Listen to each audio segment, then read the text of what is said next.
Coucou tout le monde, j'espère que vous allez bien. Aujourd'hui, nous allons faire une nouvelle vidéo. C'est une vidéo assez particulière parce que nous allons parler du coup de l'anorexie, comme vous l'aurez vu dans le titre. C'est un sujet un peu qui est encore d'actualité, donc je me suis dit que je pouvais le faire et ce sujet-là. Et aussi parce que c'est un sujet qu'on parle aussi en sociologie. Comme vous le savez, je suis en licence de sociologie. Du coup, j'ai décidé de faire cette vidéo-là pour parler un peu des origines de l'anorexie, parler de son histoire et tout, d'où ça vient. Voilà, c'est parce que c'est de l'histoire et j'adore l'histoire, comme il y en a beaucoup qui regardent mes vidéos et qui le savent déjà. Voilà, donc je vais un peu vous raconter tout ça. Je vais m'excuser par ailleurs parce que c'est beaucoup religieux, mais très intéressant de savoir un peu au niveau de la religion, au niveau des certains peuples occidentaux, orients, tout cela, ou africains, plein, voilà, leur point de vue au niveau de l'anorexie. Donc ça sera plus voilà, dans le monde religieux parce que c'est là d'où vient l'anorexie du coup.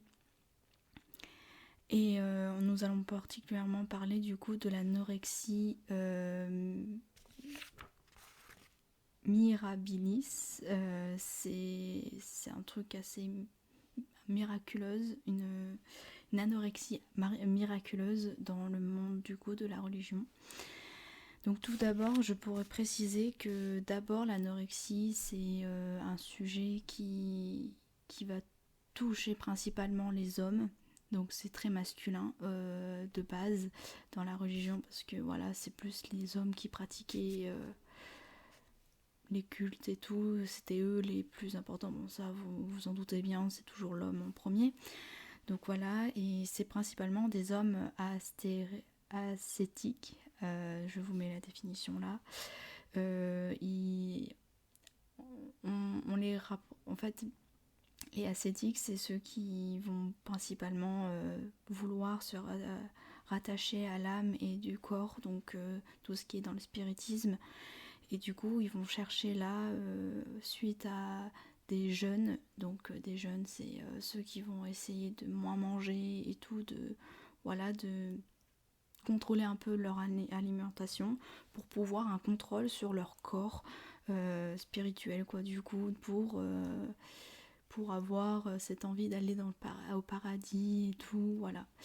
J'ai posé les bases du coup pour que vous compreniez un peu le déroulement de la suite. Donc nous allons partir du premier thème.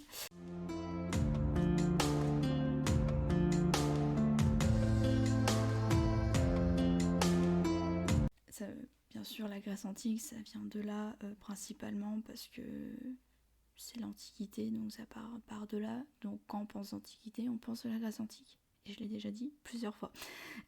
Du coup, en fait, pour eux, l'anorexie, ils vont pas le voir de sens. De toute façon, au début de l'histoire, ils vont pas le voir dans le sens très très négatif, mais plutôt positif, du sens où ils vont chercher à avoir une paire de désirs, du sens où ils vont avoir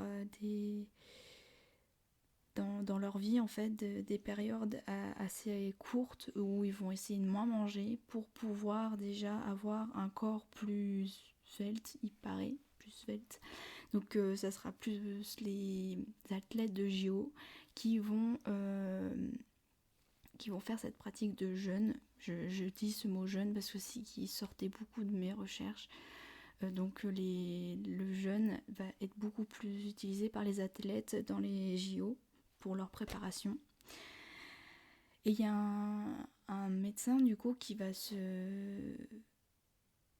on va dire, il va pratiquer du coup cette jeûne, et le plus connu à l'Antiquité c'est à Hippocrate. Oui, c'est Hippocrate qui va essayer de lutter contre une maladie, tout ça, il va chercher à lutter contre cette maladie, donc du coup il va utiliser pas ce proverbe-là, mais une citation qui va beaucoup ressortir de ces bouquins. Si vous mangez lorsque vous êtes malade, vous nourrissez votre maladie. Donc du coup, il faut arrêter de manger quand on est malade, sinon ça va nourrir la maladie, donc il faut lutter contre la maladie, comme je vous l'ai dit. Voilà, et ensuite il y a d'autres célébrités antiques qui, comme par exemple Socrate, qui va pratiquer encore cette pratique de jeûne. Du coup, il va dire que dans le sens, cette pratique-là va lui permettre d'avoir une intelligence et une clairvoyance dans la philosophie, comme il est philosophe et tout, mais voilà, une sorte d'intelligence et une clairvoyance pour nourrir de ses connaissances, plein de trucs comme ça. C'est assez loufoque, je vous le dis, c'est assez bizarre parce qu'il faudrait plutôt se nourrir pour avoir une intelligence, pour nourrir notre cerveau et tout, mais je sais pas, je comprends pas son point de vue là. Et un autre que on parle beaucoup moins en histoire, mais c'est un personnage important, Pythagore. Tout le monde le connaît pour le théorème de Pythagore et tout le reste, hein, bien sûr, c'est un des plus connus, mais on parle pas beaucoup de lui. Mais lui, il va dire, avant de rentrer dans mon école, son école à lui, intellectuelle, on va dire comme ça, il fallait que les étudiants fassent au moins 40 jours de jeûne, donc ne pas manger. Dis donc, je sais pas comment ils ont fait pour être bien après, pour prendre les cours. Mais bon, c'est du coup, on va dire, un des moyens pour rentrer à l'école, quoi. C'est assez spécial.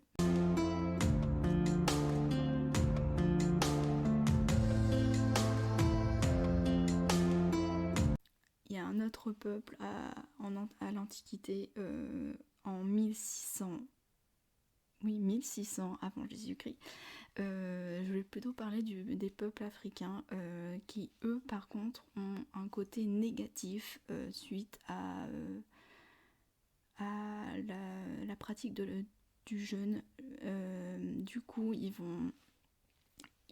y a deux peuples différents qui vont avoir deux points de vue différents. Le premier, il va avoir que c'est plutôt une possession animale, bestiale, comme on peut dire. Donc du coup, ils vont voir que c'est une pathologie suite à une perte de l'appétit.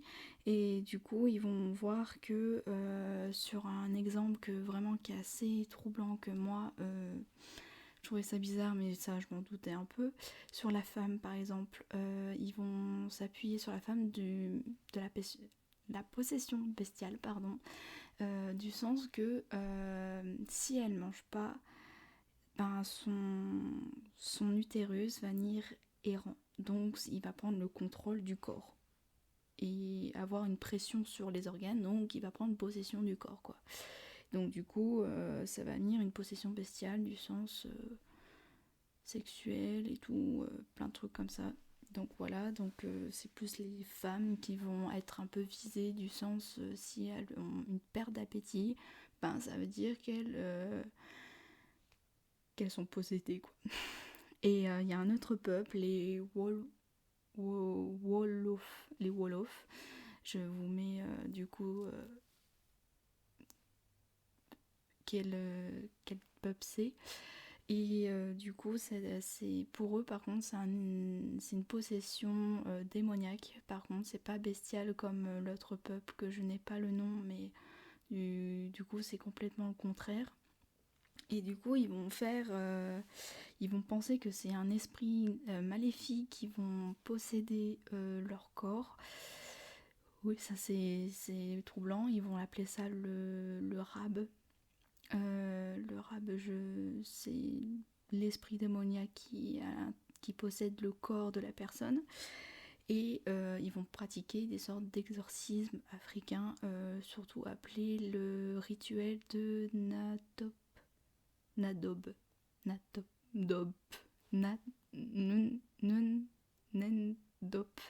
Je sais pas comment ça se dit, mais voici voilà, Nabdop, assez spécial. Voilà, et ce rituel-là va dans l'exorcisme, du coup, ils vont essayer de faire des offrandes, et particulièrement de la nourriture, comme c'est une perte de l'appétit. Donc du coup, ils vont lui forcer à manger pour que la bête, le démon s'en aille de son corps, quoi.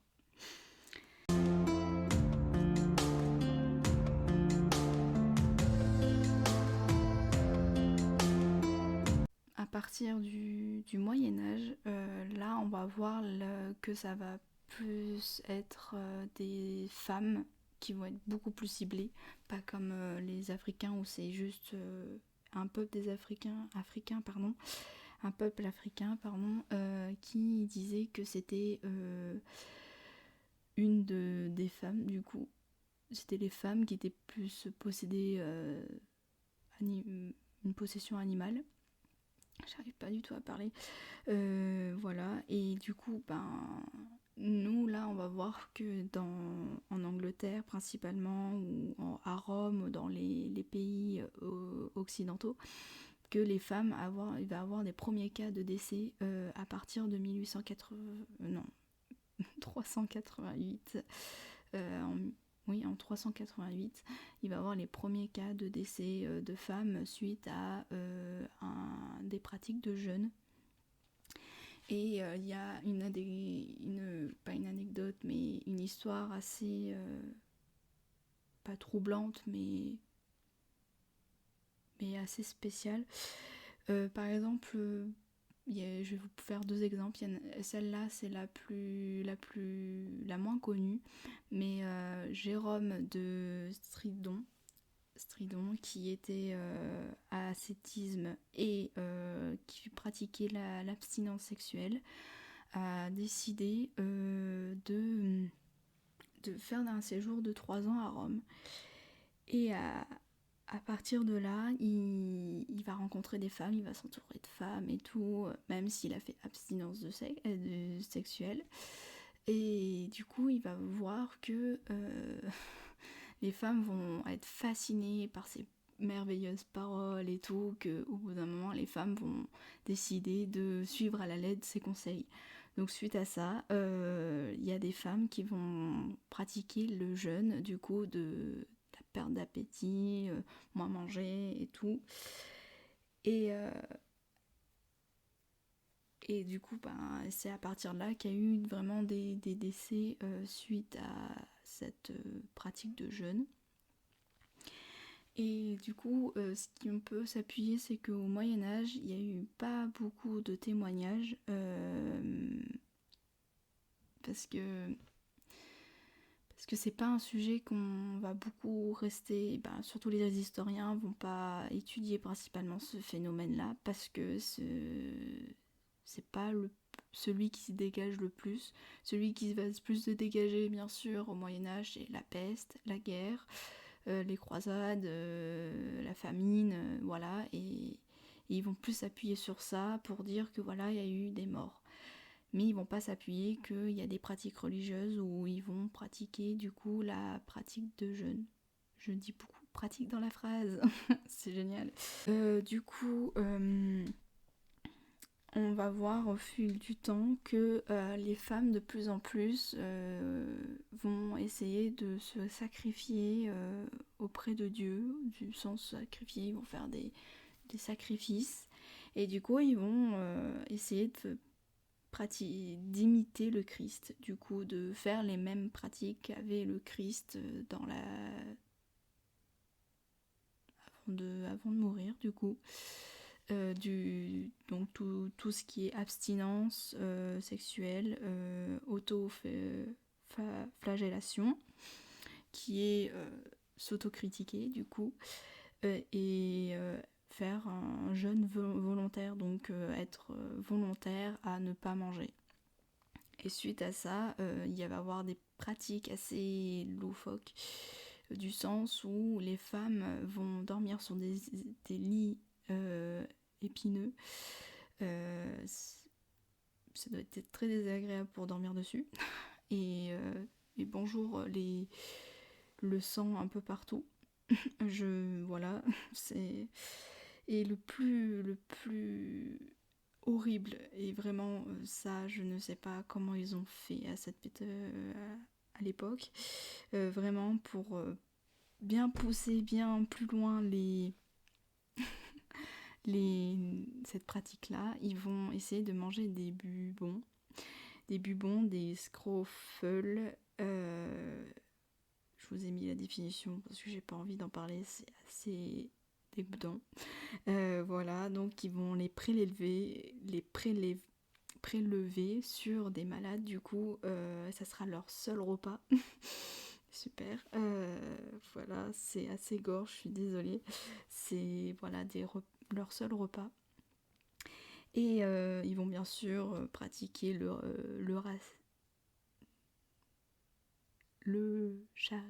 l'Eucharistie, pardon, oh, j'arrive même pas à dire le mot, l'Eucharistie, qui est voilà la pratique la plus courante du Christ dans le christianisme. Et suite à ça, ben, ça pourrait leur permettre d'aller au paradis, comme je vous l'ai dit au début de la vidéo.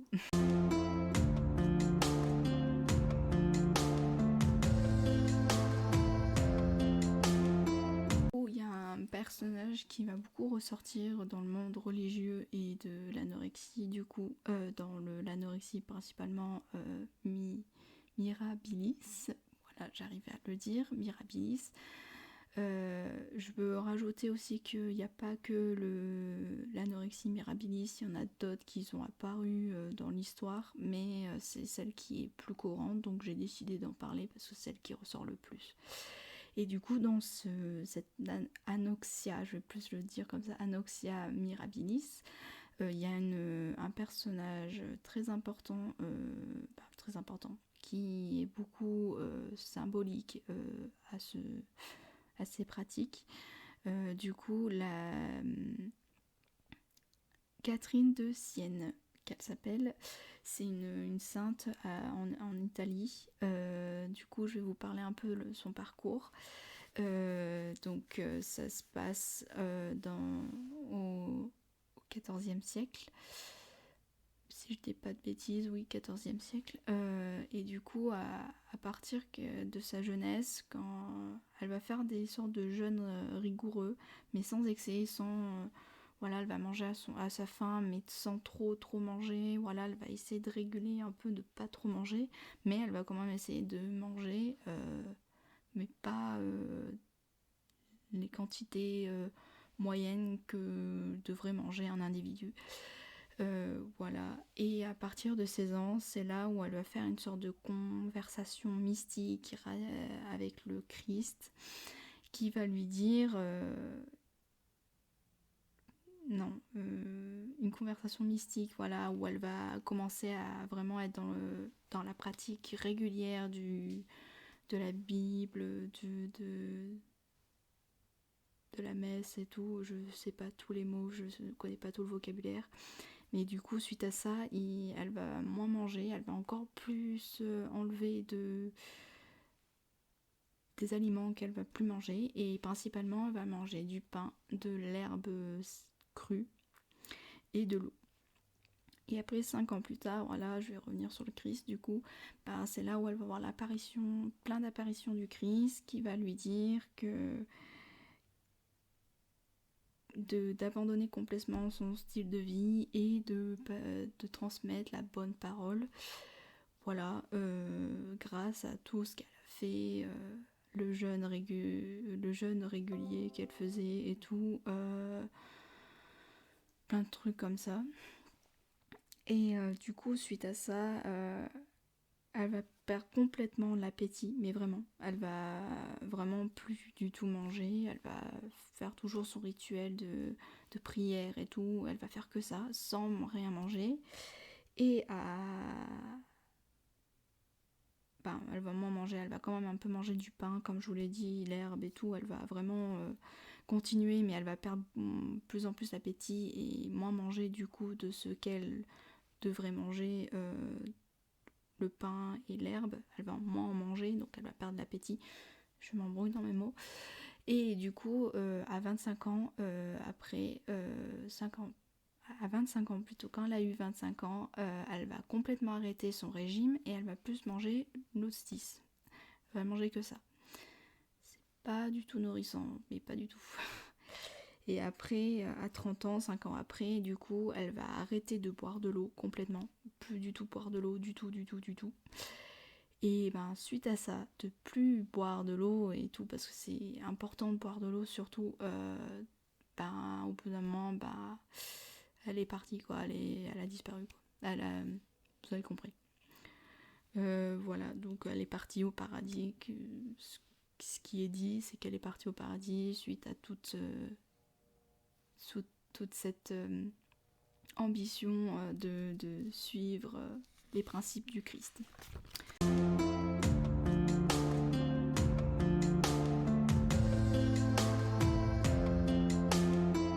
Plus tard, suite à tous ces décès, ces cas de décès qui augmentent de plus en plus à cause de, comme disent les historiens, à cause de la famine, machin et tout, voilà, et suite à cette sainte Catherine de Sienne, ben du coup il va y avoir une remise en question de tout ça, de la situation sociale. Bon voilà, je vais vous enlever tous ces grands thèmes, la sociologie et tout, il y a beaucoup de facteurs.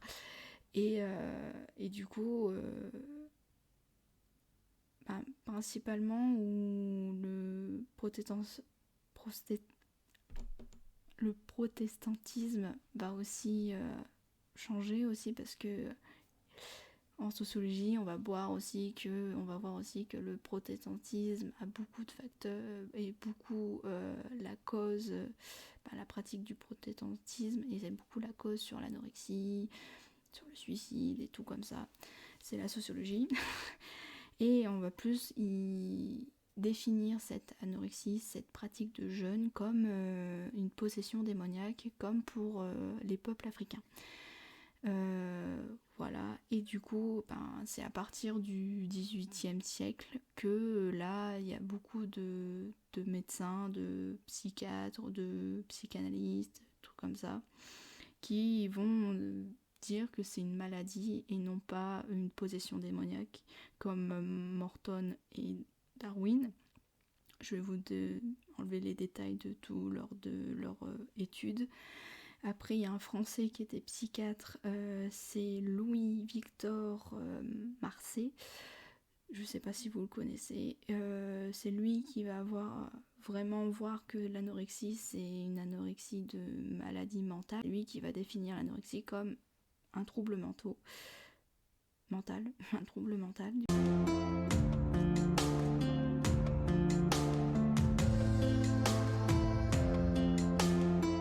Pour parler du coup de la sociologie, j'ai étudié en cours cet article-là.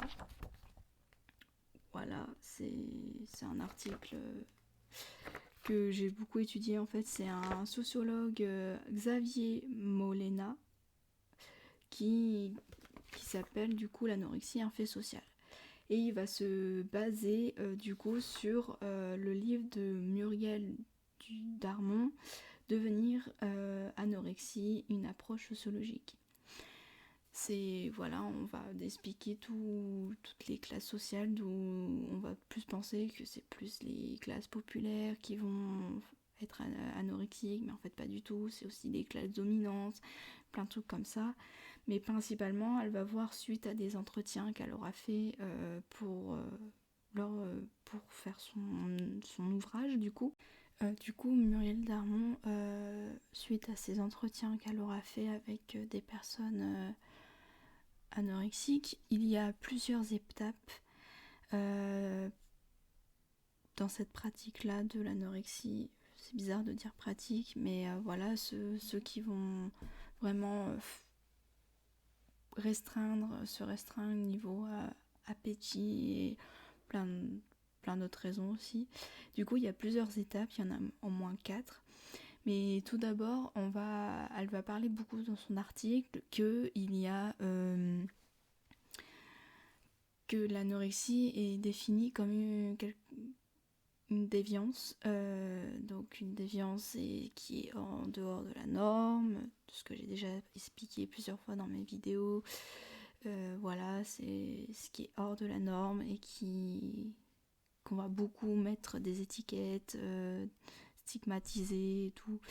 Donc des étiquettes, c'est que voilà, t'es quelqu'un d'anorexique, donc on te met les étiquettes d'anorexique, quoi. Voilà, et on va te viser comme ça, et on va dire elle est anorexique, elle est machin, voilà. Je vais pas détailler dessus, c'est une définition assez simple de la déviance. Et suite à ça, on va voir que comme je vous ai dit, dans l'anorexie, il y a 4 étapes de ce phénomène. Et ces 4 étapes, c'est lié à la carrière de l'anorexie. Donc la carrière de l'anorexie, c'est le phénomène du coup, ou un processus aussi, que certains individus s'engagent dans un processus. Il y a 4 étapes, pardon, il n'y en a pas 3. Du coup, la première, c'est principalement un facteur de la famille, du coup, qui va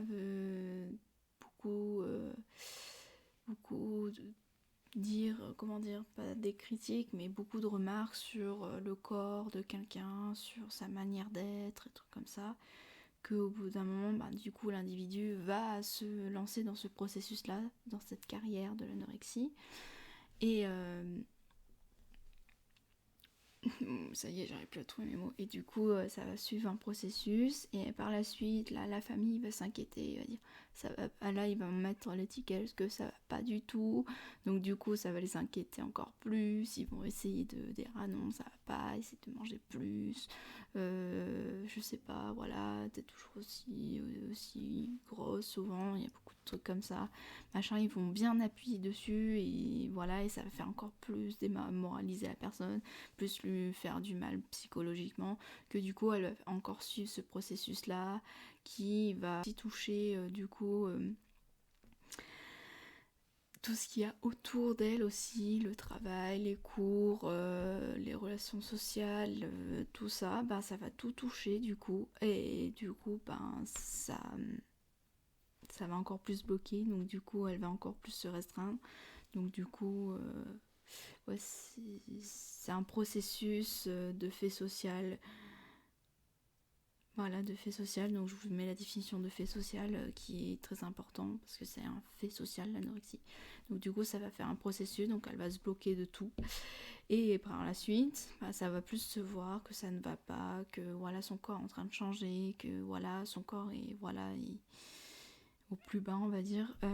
Et du coup, beaucoup de personnes, les amis, machin, vont lui mettre une étiquette, vont la stigmatiser et tout, vont bien lui dire que voilà, t'es anorexique, ça, voilà, machin, ils vont bien l'enfoncer encore plus et encore plus.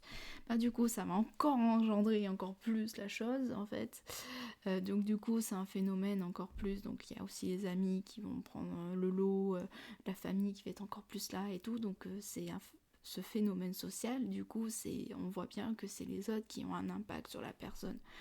Même si c'est elle-même qui s'est engagée dans ce processus-là, c'est principalement ses relations sociales, tout ce qu'il y a autour d'elle qui va de faire plus en plus ce processus-là. Je sais pas si vous avez compris, mais voilà. Et du coup, la dernière étape, tu